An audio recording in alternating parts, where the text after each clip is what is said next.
तो चलिए हम अपनी बात शुरू करते हैं। आप सभी का स्वागत, अभिनंदन हमारी कक्षा में। बीए द्वितीय वर्ष के तृतीय सेमेस्टर में हिंदी साहित्य में जो रचनाएं जोड़ी गई हैं उनमें कुछ रचनाएं सेनापति कवि की भी हैं, जो रीतिकाल और भक्तिकाल के बिल्कुल मध्य की सीमा पर, या यूं कहें कि दोनों को जोड़ने वाली सीमा पर जो हमें दिखाई देते हैं। आचार्य रामचंद्र शुक्ल जी ने इन्हें भक्ति काल का कवि मानते हुए इनको भक्ति काल में रखा है, जबकि अन्य स्थानों पर अन्य अन्य विद्वानों ने इनको रीति काल का कवि माना है। भक्ति काल का कवि मानने के पीछे एक कारण ये भी दिखाई देता है कि इनकी जो एक रचना है कवित रत्नाकर, जो हमारे सिलेबस में भी है कवित रत्नाकर, इस कवित रत्नाकर में मुख्य रूप से राम जी की स्तुति की गई है, राम का चरित्र वर्णन किया गया है, राम नाम की महत्ता का वर्णन किया गया है, राम रसायन गाया गया है। तो राम जी के अनन्य भक्त होने के कारण इनके कविता को कुछ विद्वान भक्ति काल में भी शामिल करते हैं। लेकिन अगर देखा जाए तो इनके इनके भीतर भी जो रीतिकालीन परिपाटी है उसके पालन करने की प्रवृत्ति दिखाई देती है इनके काव्य में भी। यही कारण है कि ये रीतिकाल के कवि ज्यादा नजर आते हैं, दिखाई देते हैं। तो ये जो रचना है कवित रत्नाकर, यह भी इनकी रीतिकालीन रचना या रीति पद्धति पर आधारित रचना हम मान सकते हैं। विशेष रूप से ये श्लेष अलंकार को अधिक महत्व देते हैं। इनके काव्य में श्लेष अलंकार का प्रयोग बहुत श्रेष्ठता से हुआ है, उसके उत्कृष्ट उदाहरण श्लेष अलंकार के इनकी रचना में दिखाई पड़ते हैं। जब हम पढ़ेंगे इसमें भी कहीं एक दो जगह पर श्लेष अलंकार के उदाहरण आएंगे। और श्रृंगार के ये कवि माने जाते हैं। साथ ही साथ रीति काल में यदि कोई कवि प्रकृति चित्रण या ऋतु वर्णन के लिए सर्वश्रेष्ठ माना जाता है तो वो है सेनापति। श्लेष अलंकार और ऋतु वर्णन, ये दो बातें जब भी सेनापति की बात होगी ये बातें हमें लिखनी है, क्योंकि एकमात्र ऐसे कवि हैं जिनकी कविता के आधार पर ऋतु वर्णन के उदाहरण दिए जाते हैं, है ना। या किसी को अगर किसी कवि की ऋतु वर्णन या प्रकृति चित्रण से के क्षेत्र में कविता की तुलना करनी हो तो वो सेनापति से की जाती है ना। जैसे अगर कहा जाए आधुनिक काल में जो सुमित्रानंदन पंत है कवि, वो प्रकृति चित्रण के श्रेष्ठ कवि माने जाते हैं। तो ऐसा कहा जा सकता है कि सुमित्रानंदन पंत आधुनिक काल के सेनापति हैं। ठीक है, तो सेनापति ऋतु वर्णन और प्रकृति चित्रण के क्षेत्र में इतने श्रेष्ठ हैं कि लोग उनसे अन्य कवियों की तुलनाएं दिया करते हैं। कवित रत्नाकर मूलतः मैंने आपको बताया इसमें राम जी की स्तुति की गई है, लेकिन राम की कृपा के साथ साथ राम के चरित्र के साथ साथ श्रृंगार, श्रृंगार, वीर आदि जो शांत रस की बहुत सारी रचनाएं इसी ग्रंथ में हमें मिलती हैं, देखने को मिलती हैं। तो सेनापति की जो ये रचना है कवित रत्नाकर, इस पर हम बात शुरू करते हैं। इनके जीवन के बारे में बहुत ज्यादा जानकारियां नहीं है। ऐसा कहा जाता है बुलंदशहर के पास कोई अनूपगढ़ या पुर इस तरह का कोई एक नगर था, वहां पर ये रहा करते थे। और बहुत ज्यादा जानकारियां मैंने आपको पूर्व में भी कहा था कि मध्यकाल के जो कवि हैं, चाहे वो भक्ति काल के हों चाहे रीति काल के हों, उनके जीवन के और उनके जीवन की घटनाओं के बारे में बहुत अधिक जानकारियां नहीं मिली है और नहीं मिलती हैं। तो उन पर बहुत ज्यादा चिंतन नहीं करना चाहिए। उनके कविताओं की विशेषताओं को हम रेखांकित कर लें, इतना ही हमारे लिए पर्याप्त माना जाता है। चलिए, तो कवित रत्नाकर के 10 पदों को हमारे पाठ्यक्रम में शामिल किया गया है। उसका पहला जो पद है वो देख लेते हैं। राम जी की स्तुति के से संबंधित है, और राम जी की खड़ाऊ जो वो पैर में पहनते हैं, लकड़ी की एक चप्पल जो बस्ती हुई जाती है, और वही चप्पल, वही खड़ाऊ जो भरत जी लेकर गए वन से, और जाकर के उन्होंने सिंहासन पर उसे स्थान दिया और उनके चरणों में बैठ करके सिंहासन पर वो खड़ाऊ रखकर उनके चरणों में बैठ करके उन्होंने राजपाट 14 साल तक संभाला। उन खड़ाऊ के महत्व की स्थापना करती हुई ये पंक्तियां हैं। देखिए क्या कह रहे हैं। सुर तरुसार की संवारी है विरंची पची। विरंची मतलब ब्रह्मा ने, पची मतलब बड़ी मेहनत से, संवारी मतलब बनाई है किससे, सुर तरु के सार से, यानी कि कल्प तरु, कल्प वृक्ष के सार तत्व लेकर के, कल्प वृक्ष का सार तत्व यानी कि उसकी लकड़ी से बनाई गई है। और बनाई किसने है? ब्रह्मा जी ने। बड़े मेहनत से बनाई है, बड़े यत्न से बनाई है, बड़े प्रयासों से बनाई है। कंचन खचित, ये जो जड़ाऊ है ये कंचन से खचित है। कंचन मतलब सोने की उस पर परत चढ़ाई गई है। ठीक है, हालांकि राम जी की तो खड़ाऊ ऐसी नहीं थी, लेकिन जो भक्त होता है वो भाव में भर करके इस तरह की जो बातें हैं वो अपनी कविता के माध्यम से कहता है, जिससे उसके मन की जो भक्ति भाव है उसकी गहराई का पता चलता है। तो यहाँ कह रहे हैं कि जो खड़ाऊ है वो कंचन खचित है, अर्थात सोने से मंडित है। चिंतामणि के जड़ाई की, और चिंतामणियां उसमें जड़ी हुई है, यानी कि मणियों से जड़ी हुई है। आगे देखते हैं क्या कह रहे हैं। रानी कमला को पिए आगम कहनहारी। और ये जो रानी कमला है, कमला कहते हैं लक्ष्मी से, तो विष्णु जी की पत्नी है लक्ष्मी। ठीक है, और राम जो है विष्णु के अवतार हैं, और सीता जो है वो स्वाभाविक रूप से लक्ष्मी का अवतार है। तो यहाँ पर कहा गया है कि रानी कमला, यहाँ पर कहा तो लक्ष्मी के लिए गया है, लेकिन आप समझ सकते हैं चूंकि राम की खड़ाऊ की बात हो रही है, तो यहाँ सीता के बारे में बात हो रही है कि सीता को प्रिय आगम कहनहारी, वो प्रियतम के आगमन की सूचना देती हैं। खड़ाऊ जो है वो सीता को राम जी के आने की सूचना देती है। क्यों? क्योंकि लकड़ी की है तो बजती बजती आती है, मतलब राम जी जब आते हैं तो वो बजती है, और इस तरह से सीता को सूचना मिल जाती है कि राम आ रहे हैं। सुरसरी सखी, वो सुरसरी की सखी है, गंगा जी की सहेली है। खड़ाऊ को गंगा जी की सहेली क्यों कहा गया है? क्योंकि गंगा जी के बारे में अभी हमने पिछली कक्षा में पढ़ा था, पद्माकर की कक्षा में पढ़ा था, जहां पद्माकर की एक कविता में गंगा को हरिपद पंकज के प्रताप की लहर है, इस तरह की बात आई थी वहां पर, कि विष्णु जी के पैरों रूपी कमल से वो प्रकट हुई है। ठीक है, और पैरों से संबंध होने के कारण, और खड़ाऊ का भी पैरों से संबंध होने के कारण दोनों में सखा भाव है, यानी कि दोनों सहेलियां हैं, दोनों मित्र हैं। क्योंकि एक विष्णु जी के पैरों से निकली है, और एक विष्णु के अवतार राम जी के पैरों में पहनी हुई है, तो दोनों सहेलियां हैं। सुरसरी सखी, सुरसरी कहते हैं गंगा को, तो गंगा की ये सखी है। सुख दैनी प्रभु पाई की, और प्रभु के पैरों को सुख देने वाली है, प्रभु के पैरों को कष्ट से बचाती है कठोर मार्ग पर चलने से। आगे देखें, वेद में बखानी, वेदों ने इनका बखान किया है। तीन लोकन की ठकुरानी, और ये जो खड़ाऊ है ये तीनों लोकों की ठकुरानी है, अर्थात स्वामित्व है तीनों लोकों पर इन खड़ाऊओं का। क्यों जी? क्यों है? क्योंकि ये राम जी की खड़ाऊ है। सारी दुनिया, तीन लोक के लोग जो हैं वो इन खड़ाऊ को प्रणाम करते हैं, यानी कि भगवान राम के चरणों में प्रणाम करते हैं। सब जग जानी, सारा जग ये जानता है, सेनापति के सहाय की। सेनापति के सहाय के चरणों में ये, सेनापति के सहायक कौन है? राम जी। सेनापति के सहायक कौन है? राम जी। तो राम जी के चरणों में रखे रहने के कारण ये तीनों लोगों की ठकुरानी है, और वेदों ने इस बात को बखाना है, सारे लोग अपने हृदय में इस बात को जानते हैं। आगे देखते हैं, देव दुख दंडन, सेकंड, देव दुख दंडन, देवों के दुख को नष्ट करने वाली है, देवों के जो कष्ट हैं उनको ये नष्ट करने वाली है। भरत सिर मंडन, और भरत के सिर की शोभा को बढ़ाने वाली है, क्योंकि भरत जी सिर पर रख करके ले गए थे, तो भरत की का जो सिर है उसको मंडन करती है, अर्थात उसकी शोभा को बढ़ाती है। देवों के कष्टों को दंडन करती है, अर्थात उनको नष्ट करती है। वे बंदों अग खंडन, बंदों, बंदों का मतलब है वंदना करते हैं, हम सब वंदना करते हैं, देवता वंदना करते हैं, भरत जी वंदना करते हैं, और पूरे तीन लोग के लोग जो हैं वो वंदना करते हैं। अग खंडन, यानी कि पाप को खंडन करने वाली, पाप का नष्ट करने वाली, ऐसी है खड़ाऊ रघुराई की। राम जी की खड़ाऊ का महत्व ये है कि वो पाप का नाश करती है, और इसलिए सारी जनता, सारे लोग, सारे लोक के निवासी उनके पैरों की खड़ाऊ का वंदन करते हैं, वंदना करते हैं। दूसरा छंद आते हैं, दूसरे छंद की बात करते हैं। करत कलोल श्रुति दीर्घ अमोल लोल छुए दृग छोर छवि पावत तरुणा है।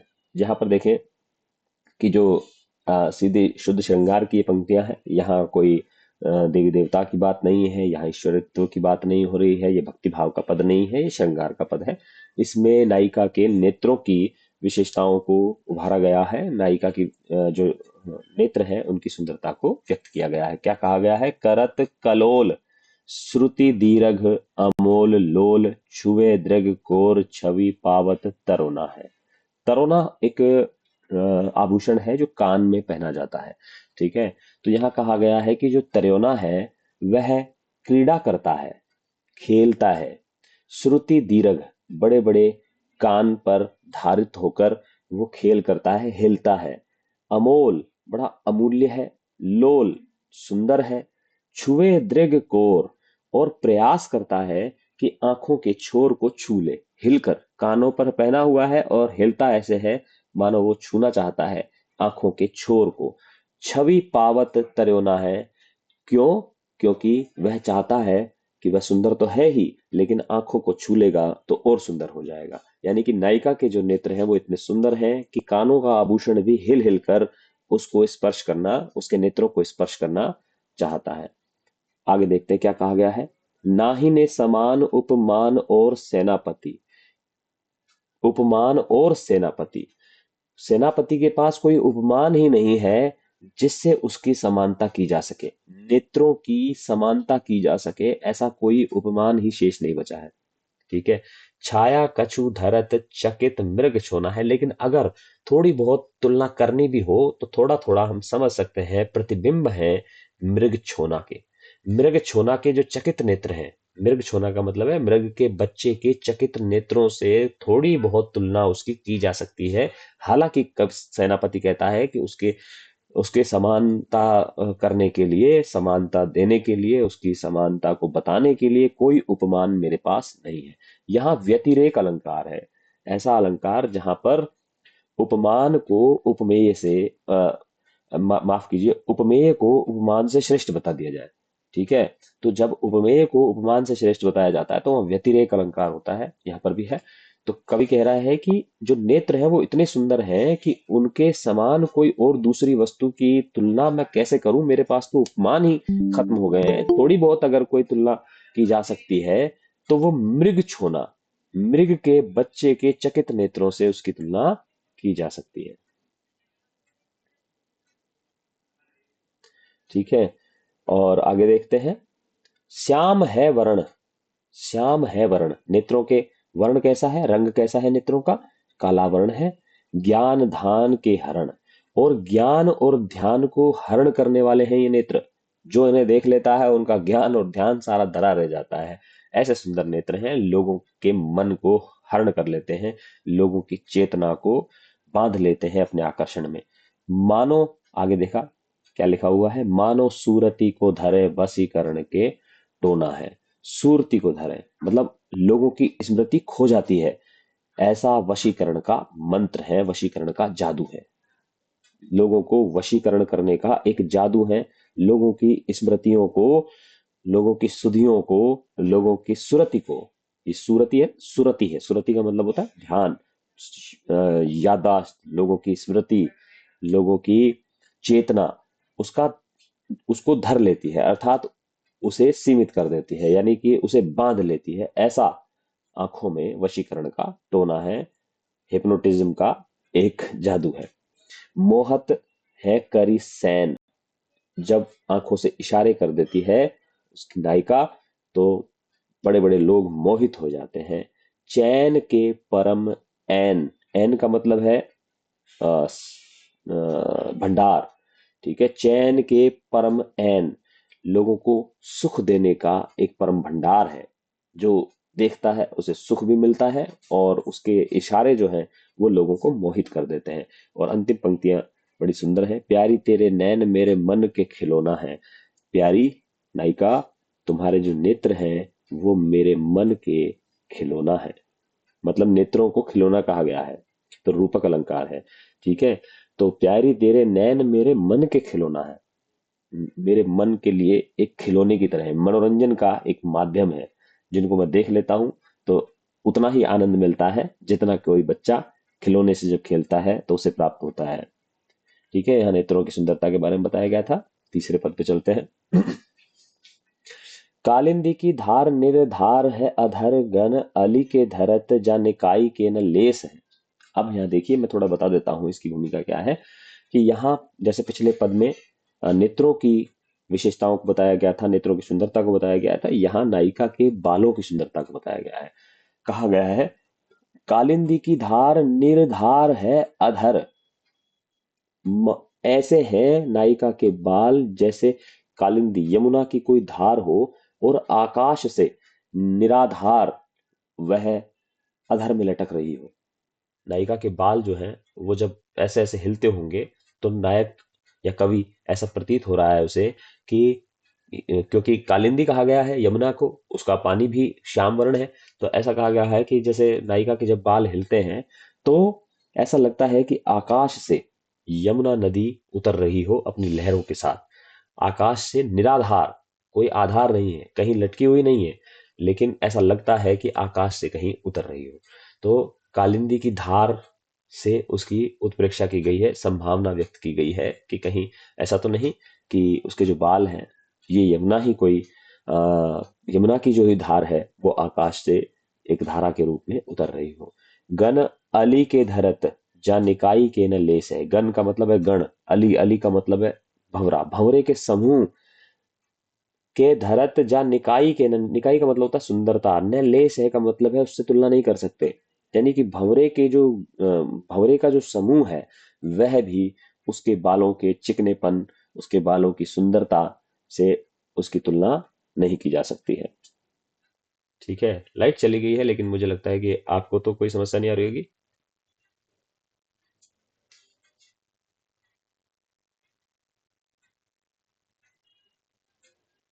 अजीज, कोई प्रॉब्लम तो नहीं हो रही है?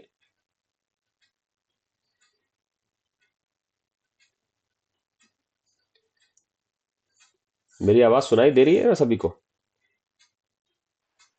Yes sir. ठीक है, तो बात शुरू कर, मतलब अपनी बात जारी रख सकते हैं। ठीक है। अली के धरत जन निकाई के नलेस है, अर्थात उसकी जो सुंदरता है, उसके जो बालों की सुंदरता है, अली के गण अर्थात भंवरों का जो समूह है वह भी उसकी सुंदरता की तुलना नहीं कर सकता है। जीते अहिराज खंडी धारे हैं शिखंडी घन। जीते अहिराज, अहिराज का मतलब, अहि का मतलब होता है सर्प, सर्पराज को भी उसने जीत लिया है, यानी कि शेषनाग को भी जीत लिया है उन बालों ने। ठीक है, इतने बाल जो है इतने लंबे, इतने घने, इतने घुंघराले हैं कि कोई उसके साथ तुलना नहीं कर सकता। यहाँ पर भी व्यतिरेक अलंकार है, आप समझिए, क्योंकि यहाँ पर भी सारे के सारे जो उपमान है उनको नीचे दिखाया गया है। चाहे कालिंदी की धार है उसको भी, चाहे भंवरा, भंवरों के समूह को भी, जीते अहिराज, अहिराज को भी जीत लिया गया है। खंडी डारे हैं शिखंडी, खंडी डारे हैं शिखंडी का मतलब है, शिखंडी का मतलब होता है मोर, मोर की जो पंख है उनको भी उसने नीचा दिखा दिया है, उसे भी खंडित कर दिया गया है ना। आगे चलते हैं। इंद्रनील कीर्ति कराई नाही ऐसा है। इंद्रनील जो पर्वत है, नीला पर्वत जो है इंद्रनील पर्वत, उसकी कीर्ति को भी उसने नीचा दिखा दिया है।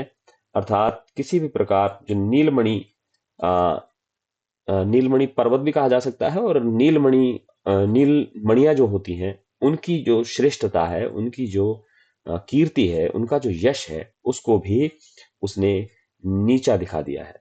आगे चलते हैं। एडिन लगत सेना, एडिन लगत सेना, सेना का मतलब है सेनापति से है, खुद खुद का नाम बता रहे हैं। एडिन लगत, और बाल इतने हैं एड़ी तक पहुंच जाते हैं। हिय के हर्ष कर, और हृदय को हर्षित करने वाले हैं ये लंबे लंबे बाल। देखत हरत रतिकंत के समान है। और यदि रतिकंत, रतिकंत जो है, रतिकंत का मतलब है रति के स्वामी यानी कि कामदेव, कामदेव के भी कष्टों का हरण करने वाले हैं अगर वह भी उसे देख ले। ठीक है जी, तो कामदेव भी यदि उसे देख ले तो उसके भी कष्टों को हरण करने के लिए ये बाल जो हैं ये पर्याप्त है। मतलब बाल जो हैं उनको देख करके यदि थोड़ा बहुत कष्ट कहीं उसके मन में भी है, कामदेव के मन में, तो उसका भी वह हरण करने के लिए पर्याप्त है। चीकने, और कैसे हैं बाल? चिकने हैं। सघन का मतलब है घने हैं। अंधियारे हैं मतलब काले हैं। और अंधियारे ते अधिक कारे, यहाँ पर भी व्यतिरेक अलंकार है कि अंधेरे से भी अधिक काले हैं। लसत मतलब सुशोभित होते हैं, लछारे मतलब गुच्छेदार, सटकारे का मतलब है चिकने, कोमल तेरे केस है, ये रोस्ट नहीं है, ये केस है। ठीक है, तो लसत लछारे सटकारे तेरे केस हैं, और नायिका के केश हैं बड़े लछारे और सटकारे हैं, अर्थात चमकदार हैं और गुच्छेदार हैं बाल। आगे चलते हैं। सेनापति उनये नये जलद सावन के। सेनापति कहते हैं कि जो, हाँ जी, सेनापति यहाँ पर वर्षा ऋतु का वर्णन कर रहे हैं।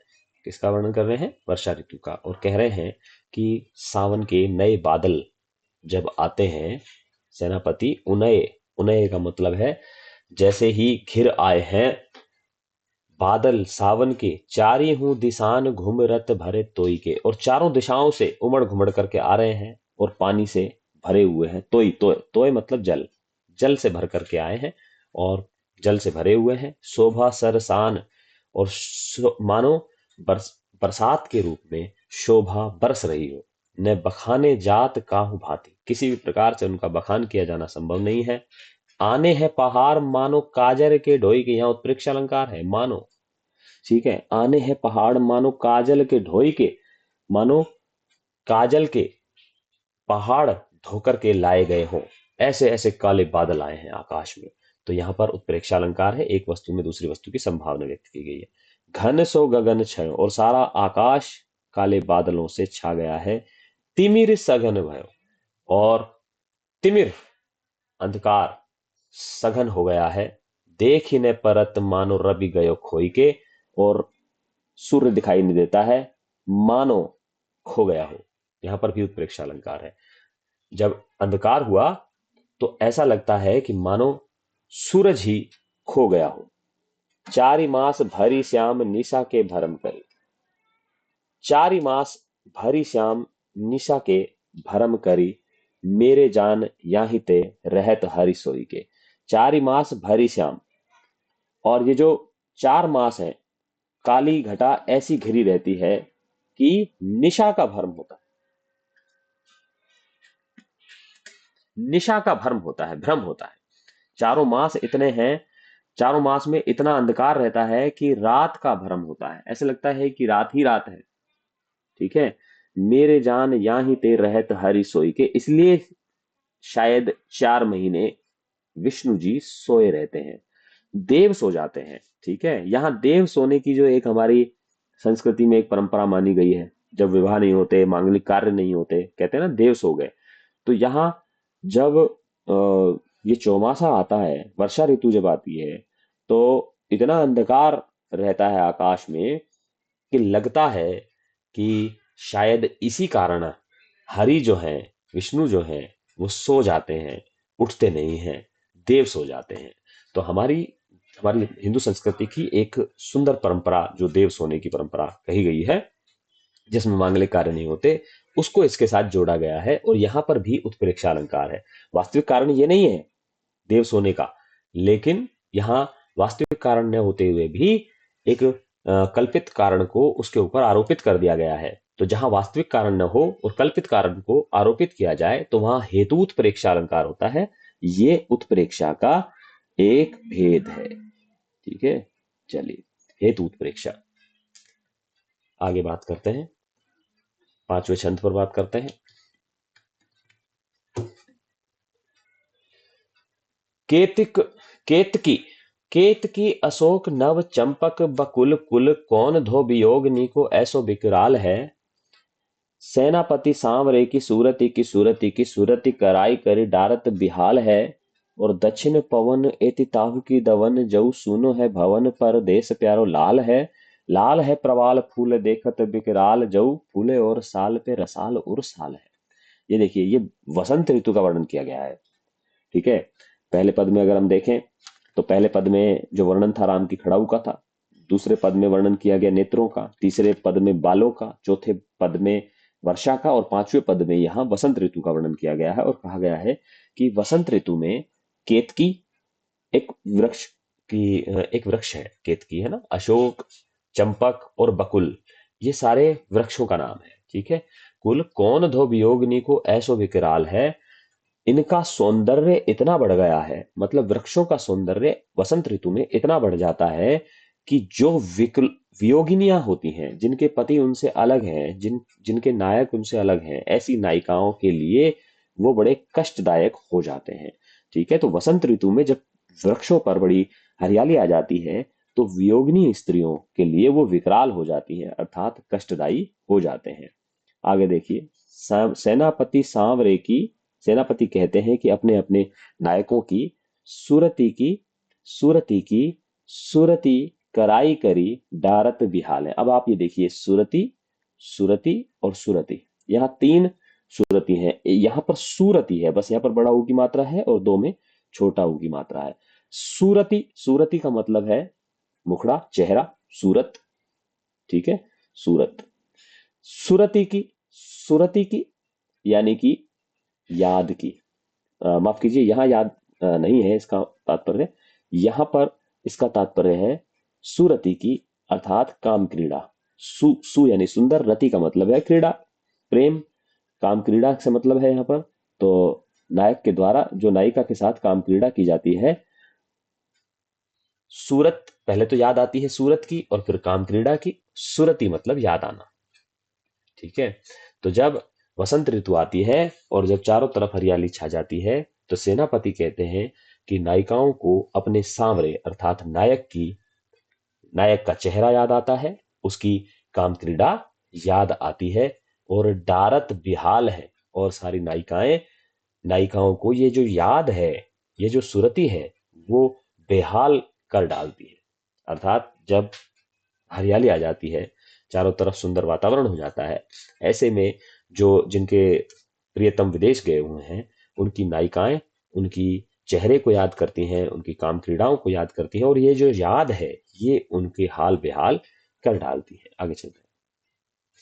दक्षिण पवन एति ताहू, दक्षिण पवन एति ताहू की दवन जऊ, सुनो है भवन परदेश प्यारो लाल है। देखिए यहाँ पर कहा भी गया है परदेश प्यारो लाल है।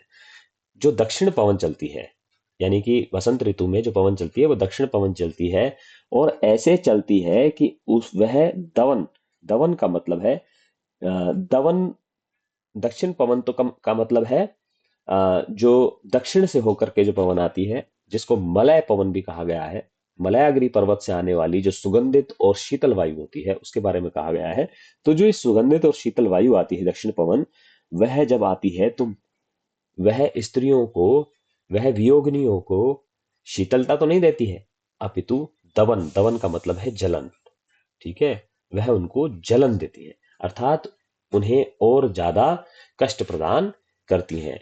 क्यों कष्ट प्रदान करती हैं? क्योंकि सूनो है भवन, क्योंकि उनका भवन सूना है, और उनके साथ संयोग करने के लिए उनके प्यारे, उनके प्रियतम वहां नहीं है, क्योंकि उनके प्रियतम परदेश प्यारो लाल हैं, वो परदेश गए हुए हैं, कमाने गए हुए हैं, और वहां उपलब्ध नहीं है। और जब बसंत ऋतु आती है तो नायिकाओं को उनकी कमी का एहसास होता है, अनुभव होता है, और ये अनुभव जो है उनको कष्ट देता है। लाल है प्रवाल, लाल है प्रवाल, प्रवाल का मतलब होता है, वैसे तो मूंगा होता है, लेकिन यहाँ इसका मतलब है पेड़ों पर जो छोटे छोटे पत्ते से पहले जो कोपल खिलती हैं, उन कोपल के से इसका तात्पर्य है। लाल है प्रवाल, मतलब लाल लाल प्रवाल जो है, कोपलें जो है वो फूल गई हैं। देखत विकराल, वो भी बड़ा कष्ट देने वाली होती है। जऊ फूले और साल, और साल जो है उन पर भी फूल खिल जाते हैं। साल एक पेड़ है, ठीक है, उन साल पर भी सुंदर सुंदर फूल आ जाते हैं। साथ में रसाल और साल है, और रसाल यानी कि आम भी हृदय को सालते हैं, सालते हैं मतलब कष्ट देते हैं। अब देखिए यहाँ पर साल, साल और साल, यहाँ पर तीन साल है। साल का मतलब यहाँ एक पेड़ है, साल का पेड़। रसाल, रसाल का मतलब है आम, और साल का मतलब है कष्ट देना। तो यहाँ पर यमक अलंकार है। और इसी तरह से जब हम पीछे थे तो यहाँ पर भी सूरति, सूरति, सूरति तीन बार आया है, यहाँ पर भी यमक अलंकार है। ठीक है, तो यमक अलंकार का यहाँ पर विशेष चमत्कार है। आगे चलते हैं छठे पद में। मालती की माल तेरे तरस, तन को परस पाई, और माल तीन होते अधिक बसाती है। अब यहाँ नायिका के शारीरिक सौंदर्य की व्याख्या की गई है, बताया गया है कि कितनी कितनी कैसी कैसी नायिका जो है वो सुंदर है, और उसका शरीर कितना सुंदर है, और उसके शरीर में से जो गंध उठती है वह कितना आकर्षक है। आगे देखते हैं वो क्या कहते हैं। मालती की माल तेरे तन को परस पाई। मालती की माला उसने पहन रखी है नायिका ने अपने शरीर पर, तो परस पाकर मालती की माला और मालतीन होते अधिक बसाती है। बसाती का मतलब है सुगंधित हो गई है। मालती की माला ने जब नायिका के शरीर को स्पर्श किया तो वह अन्य मालतियों से अधिक सुगंधित हो गई। अधिक बसाती है का मतलब है अधिक सुगंधित हो गई, और मालतीन होते, और मालतियों से। ठीक है, तो यहां पर भी व्यतिरेक अलंकार है। ठीक है, क्योंकि यहां पर भी उपमान को नीचा दिखाया गया है, उपमेय को श्रेष्ठ बताया गया है। नायिका का जो शरीर है उसकी सुगंध ऐसी है कि मालती के पुष्पों की माला भी अधिक सुगंधित हो गई है और अन्य मालतियों से। और आगे देखते हैं अगले पद में क्या कहते हैं। सोने ते स्वरूप तेरे तन को अनूप रूप जात रूप भूषण ते और न सुहाती है। जो तेरा सोने जैसा शरीर है, तेरे सोने जैसा जो स्वरूप है, सौंदर्य है, तेरे तन को अनूप, तेरा सौंदर्य जो है, तेरा शरीर जो है वो सोने से भी अधिक सुंदर है। अनूप रूप, अनुपम रूप है। जात रूप भूषण ते और न सुहाती है। जात रूप, जात रूप का मतलब भी सोना होता है। ठीक है, जात रूप का मतलब क्या होता है, सोना। सोने के भूषण से भी अधिक सुशोभित होता है नायिका का शरीर। मतलब नायिका का शरीर पहले से ही इतना स्वर्णिम है कि कोई आभूषण उसकी तुलना नहीं कर सकता। सोने से बना हुआ आभूषण भी उसकी तुलना नहीं कर सकता है, क्योंकि वह तो खुद ही सोने से बनी हुई है। ठीक है, तो पहली पंक्ति में उसके सुगंध, शरीर की सुगंध के बारे में बात हो रही थी, दूसरे में उसके शरीर के स्वर्णिम सौंदर्य की या स्वर्णिम आभा की बात हो रही है। आगे देखते हैं क्या कहते हैं। सेनापति श्याम तेरी सहज निकाई रिझ है। श्याम का मतलब यहाँ नायक से, कृष्ण से है। ठीक है, सेनापति कहते हैं कि जो श्याम है, जो श्याम नायक है, तेरी सहज निकाई, निकाई का मतलब सुंदरता से रीझ गए हैं। तेरी सुंदरता से सहज ही रीझ गए हैं, मतलब तुझे कोई अलग से सेंट लगाने की जरूरत नहीं है, तुझे अलग से परफ्यूम लगाने की, डियो लगाने की जरूरत नहीं है, या तुझे अलग से कोई आभूषण पहनने की आवश्यकता नहीं है। तेरी सहज सौंदर्य पर ही वो रीझ गए हैं। काहे को श्रृंगार कह के बितवत रात है। तू सारी रात को श्रृंगार कर में ही क्यों बिता देना चाहती है। तू श्रृंगार मत कर, तुझे श्रृंगार की आवश्यकता ही नहीं है। श्रृंगार करने की आवश्यकता उनको होती है जो वास्तव में, जिनका सहज सौंदर्य उतना अच्छा नहीं होता है, उतना आकर्षक नहीं होता है, लेकिन तुम्हारा तुम्हारा तो शरीर ही सुगंधित है, और शरीर ही जो है वो सोने के आभूषणों को भी मात दे रहा है। तो तुम अपने जो रात है, जो प्रियतम के साथ बितानी चाहिए, जो प्रियतम के साथ प्रेम विलास करते हुए बितानी चाहिए, उस रात को तुम श्रृंगार कर करके क्यों बिता रही हो। प्यारी और भूषण को भूषण है तन तेरो, और भूषण से श्रेष्ठ भूषण तो तेरा शरीर ही है। प्यारी और भूषण को भूषण है तन तेरो, तेरी ये सुबास और बास बासी जाती है। और तेरी जो, तेरे शरीर की जो सुगंध है वह अन्य सुगंधों के लिए सुगंध है। मतलब सुगंध, अन्य सुगंधें जो है, अन्य जितनी भी प्रकार की सुगंध है वो सब तेरे शरीर की सुगंध से ही सुगंधित है। और जितने प्रकार के आभूषण हैं वो तेरे शरीर के आभूषण से प्रेरणा लेकर के ही स्वयं आभूषण बने हुए हैं। तो यहाँ आभूषण को और सुगंध को, दोनों को ही नीचा दिखाया गया है, और नायिका के शरीर के सहज सौंदर्य को आ, के महत्व को स्थापित किया गया है। आगे देखते हैं। चित्त चुभी आने मुस्कानी मन भावन की। मुस्कान जो है मन भावने प्रीतम की। चित्त चुभी, चित्त में चुभ गई है, चित्त में चुभ गई है, मन में लग गई है, अड़ गई है वह मुस्कुराहट। ठीक है, किसकी, मन भावन, जो प्रियतमा है या प्रियतम है, उसकी जो सुंदर मुस्कुराहट है वह मेरे हृदय में चुभ गई है। मानी कुल कानी रैन दिन भर यत है।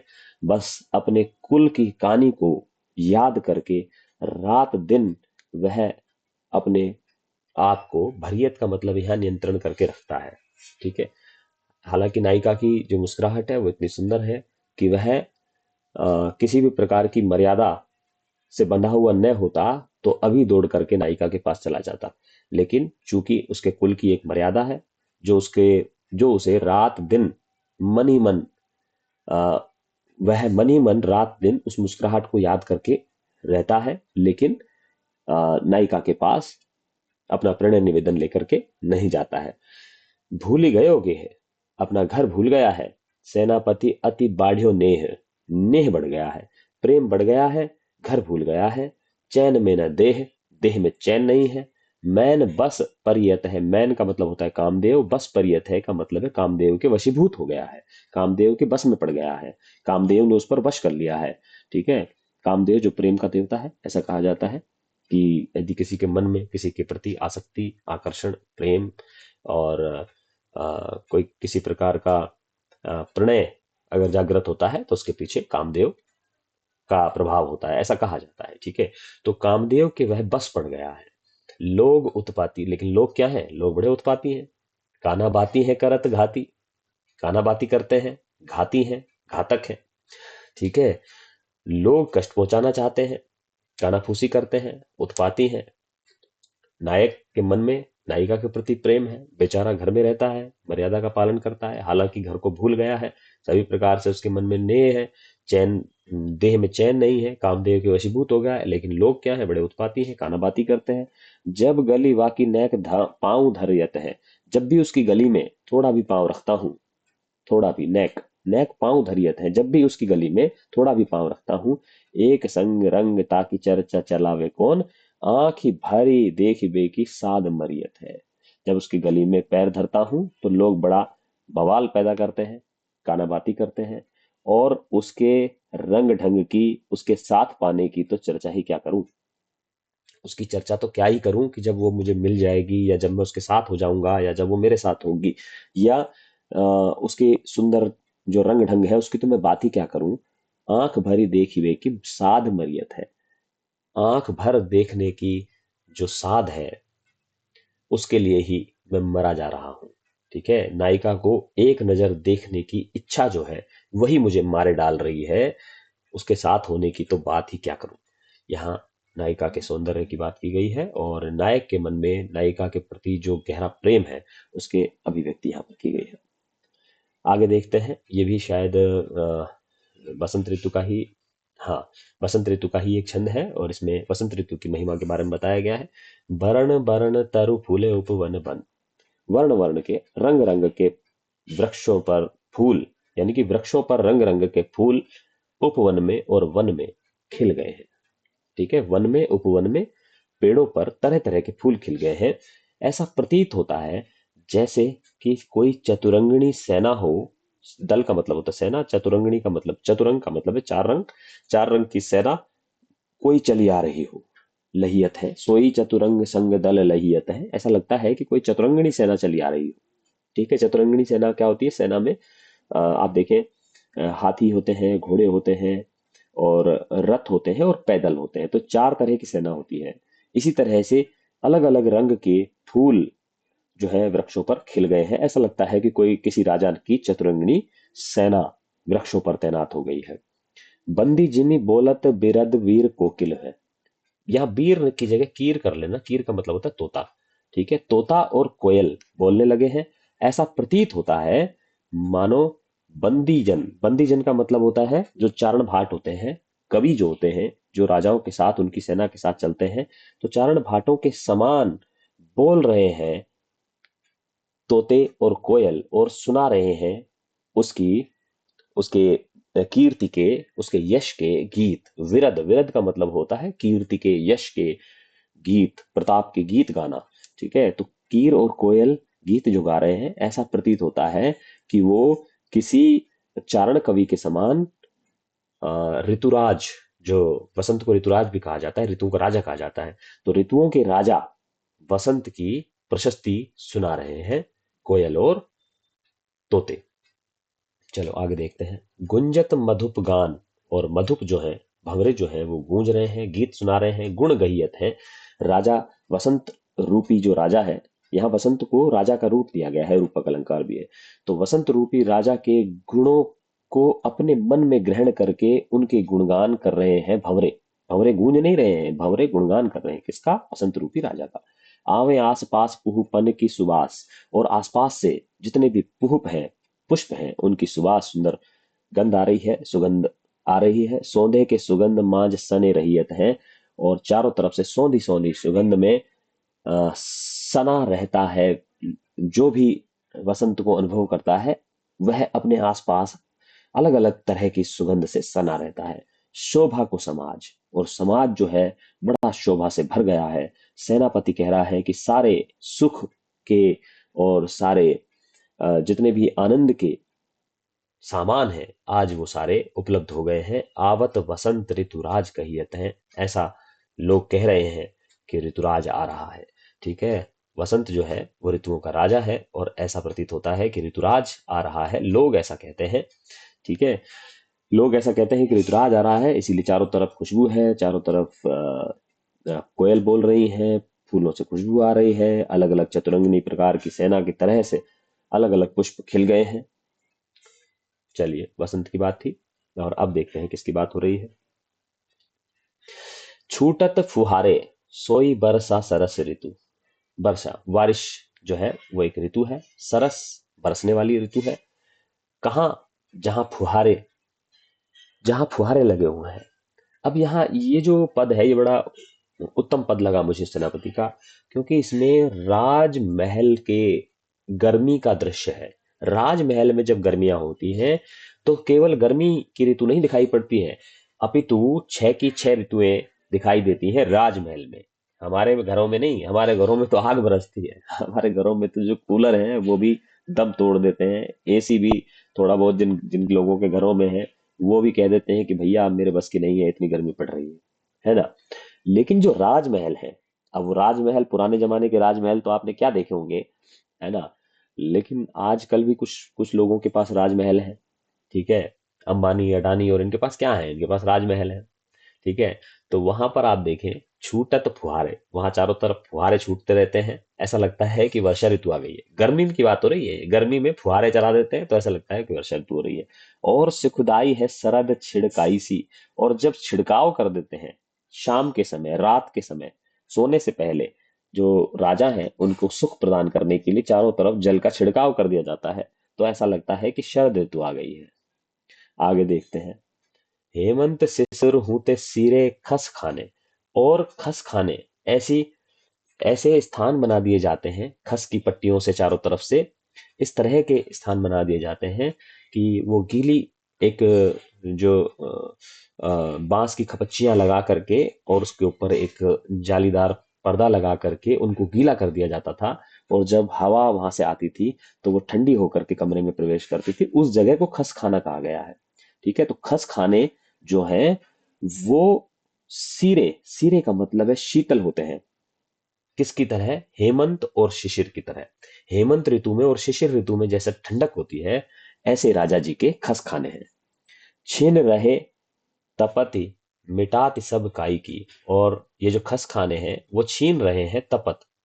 तपत का मतलब है गर्मी, गर्मी को छीन रहे हैं। मिटाती सब काई की, और सबकी गर्मी वहां आकर के मिट जाती है राजा जी के खस खाने में आकर। ऐसा लगता है कि हेमंत और शिशिर ऋतु वहां पर हमेशा रहती है गर्मियों के दिनों में। फूले तरबर फुलवारी फूल सो भरत, और फुलवारी जो है वो फूल से भरी हुई है, तरवर जो है वो फूल से भरे हुए हैं। सेनापति कहते हैं शोभा सो बसंत के सुभाई की, और ऐसा लगता है कि वसंत ऋतु भी राजा जी के आंगन में है, राजा जी के बगीचे में है। ग्रीष्म के समय सांझ, और कौन सी ऋतु चल रही है? और ऋतु चल रही है गर्मी की, तो ये छठी ऋतु आ गई है। ठीक है जी, ग्रीष्म आई है, इधर बसंत है, और इससे पहले हेमंत और शिशिर है, और शरद है, और वर्षा ऋतु। तो ये 6 ऋतुएं जो हैं, इसीलिए इनको ऋतु वर्णन में भी श्रेष्ठ कवि के रूप में माना जाता है।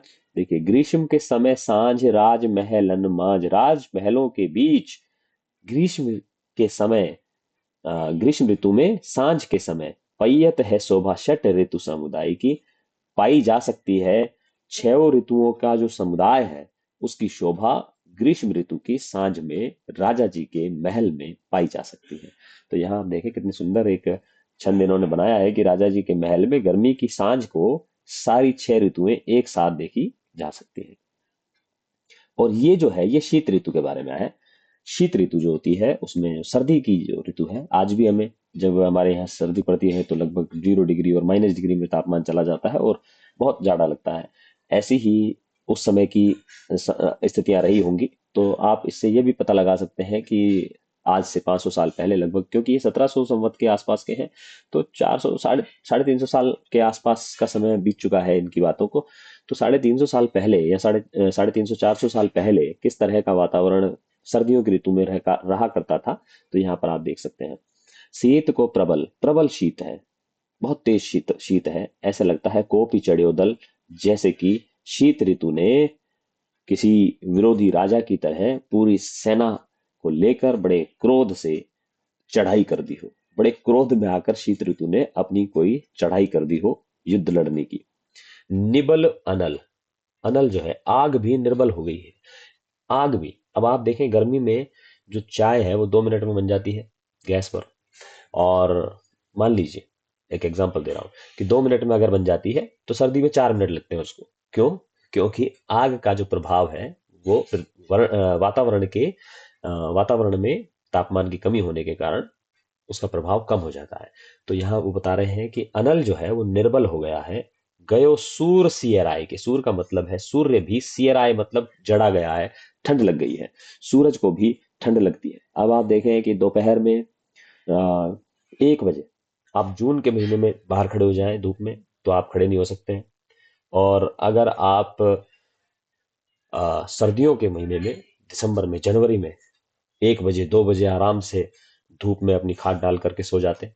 ठीक है, तो सूरज तो वही है लेकिन प्रभाव पड़ जाता है वातावरण का। तो यहाँ कहा गया है कि सूरज भी जो है वो सियराई के अर्थात जड़ा गया है, उसको भी ठंड लग गई है, वह भी शीतल हो गया है। हिम के समीर, और ऐसा लगता है कि हवा में बर्फ आ रही है, बर्फीली हवा है। तेई बर से विषम तीर, और जो हवा है बर्फीली हवा, वो किसकी तरह प्रतीत होती है? विषम तीर, रूपक अलंकार है, तीखे तीरों से को उसका रूप दिया गया है। करी है, रही है गरम भौन कानन में जाई के, और गरम, गरम का मतलब है गर्मी, गर्मी कहाँ चली गई है? वो बेचारी या तो भवन के अंदर है या वन के अंदर चली गई है, कहीं छुप गई है गर्मी। गर्मी तो दिखाई नहीं दे रही है, सब जगह ठंडी ठंड है, तो गर्मी गई कहाँ? बाहर तो नहीं है, बाहर नहीं है, कहाँ चली गई? या तो घरों के अंदर घुस गई है या वन के अंदर जाकर के घुस गई है, डर से। किसके डर से? सर्दी के डर से। और धूम नैन बहे, ये पंक्तियां बड़ी खूबसूरत हैं, आगे जो 4 पंक्तियां हैं। धूम नैन बहे, और लोग क्या है? अलाव ताप रहे हैं, आग जला ली है और चारों तरफ से घिर आए हैं। धूम नैन बहे, और धुआं उठ रहा है, आंखें बह रही, आग ताप रहे हैं, धुआं उठता है, आंखों में जाता है, और पानी बह रहा है, आंखों से आंसू बह रहे हैं, लेकिन लोग आग पर गिरे रहे। लेकिन लोग हैं कि वो आग को छोड़ते नहीं है, इधर से उधर घूम जाते हैं। हमारे हमारे मोहल्ले में भी या आपके आसपास भी जब कोई आग तापता है तो आप देखते हैं कि हवा एक तरफ से आती है तो एक तरफ के आदमी के पास वो धुआं जाता है। अब वो धुआं उसकी आंख में जा रहा है, वो घूम घूम करके दूसरी तरफ बैठ जाता है, लेकिन फिर भी वो आग के पास ही रहना चाहता है। लोग आग पर गिरे रहे, वो गिरे रहना चाहते हैं, हालांकि गिरते नहीं है आग पर, लेकिन घिरे रहते हैं, यही कहने का प्रयास किया है। ये सो लगाई रहे नेक सुलगाई के, और हाथ को ऐसे ऐसे सिलगाते हैं, फिर थोड़ा छाती में लगाते हैं, हृदय से लगाते हैं। किसको? आग को। आग को अपने हृदय से लगा कर रखना चाहते हैं सर्दी के मौसम में, जाड़े के मौसम में। भानो भीत जानी, भानो, भानो का मतलब यहाँ सूर्य से कहा गया है, और यहाँ अग्नि से भी कहा जा सकता है।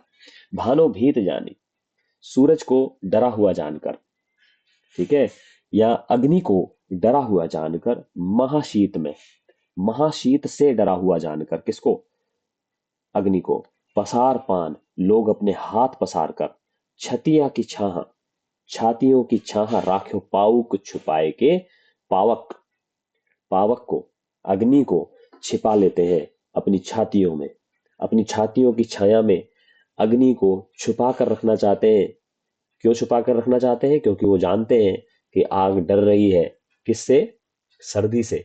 तो आग को बचाने के लिए, आग की रक्षा करने के लिए वो अपनी छाती और अपने हाथों से आग को छुपा कर रखते हैं। अब यहाँ वास्तव में छुपा कर नहीं रखते हैं, लक्षणा शब्द शक्ति है, वास्तव में तो आग ताप रहे हैं, वो कौन सा आग की रक्षा करना चाहते हैं, लेकिन कवि ने उसकी कल्पना से ऐसा प्रतीत कराया है कि मानो आग जो है वो डर रही है, और डर रही है, और कहीं उसको कष्ट न पहुंचे, उसकी रक्षा के लिए लोगों ने अलाव पर जैसे हाथ फैलाए हैं और उसी तरह से उसको छाती से लगा लिया है, अपनी छातियों से और अपने हाथों से चारों तरफ से उसको घेरे रहते हैं आग को, और इस तरह से वो आग की रक्षा करते हैं। तो आप देखेंगे कि कई तरह की सुंदर बातें इन्होंने कही हैं अलग अलग ऋतुओं की, और प्रकृति चित्रण में ये ऋतु वर्णन में श्रेष्ठ कवि माने जाते हैं ऋतिकाल के। और आपकी परीक्षा में भी इसी तरह की कुछ बातें इनके बारे में पूछी जा सकती हैं। मैं समझता हूँ आज की कक्षा से आपको काफी लाभ हुआ होगा। बहुत बहुत धन्यवाद।